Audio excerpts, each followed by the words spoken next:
Siko pinaagi sa Entrapment Operation sa National Bureau of Investigation 11 kagahapon. Ang usa ka iladong negosyante sa Davao City ug duha ka mga giingong kakonsabo niini sa illegal nga binuhatan. Ang negosyante ug mga kaubanan niini gikasuhan og large-scale estafa ug falsification of public documents. Si Rodri Salas sa report. Gidakop sa mga personahe sa National Bureau of Investigation kun NBI 11 si Mercedita Lim ug duha ka mga giingong kakonsabo niini pinaagi sa entrapment operation sa malaglahing lugar sa Davao City kagahapon.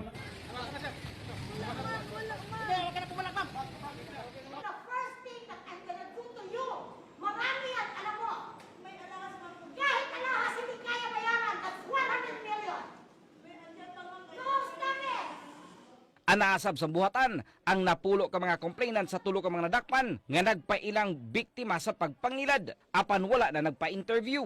Apil sa mga mereklamo ang duha ka mga negosyante sab sa Davao City nga base sa report sa NBI giprindahan o gibana-bana ang 5 million pesos nga house and lot sa Buhangin area. Sa investigasyon nakamatikod ang mga giprendahan nga peke ang gipakitang dokumento sa ilaha busa nagpatabang sila sa NBI. Atol sa pagbinayranay kagahapon, nadakpan ang gitudlong ahente nga si Romeo Murillo ug Ferdinand Pasahe nga nagpakaroon ingnong tag-iya sa house and lot.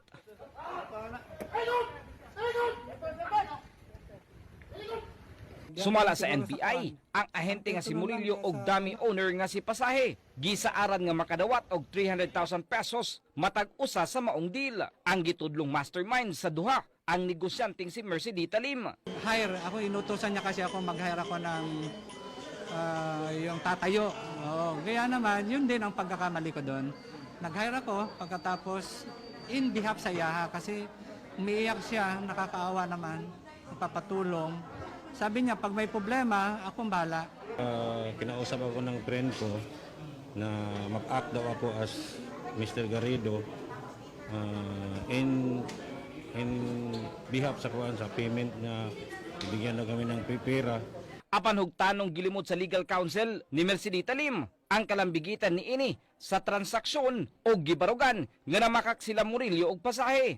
The allegation of staff falsification, we deny it because she was not part of that transaction as told by the complainant. Actually, the complainant is not the direct party involved with my client. Ginahikay na ang mga kaso bato kay Lim, Murillo ug Pasahe.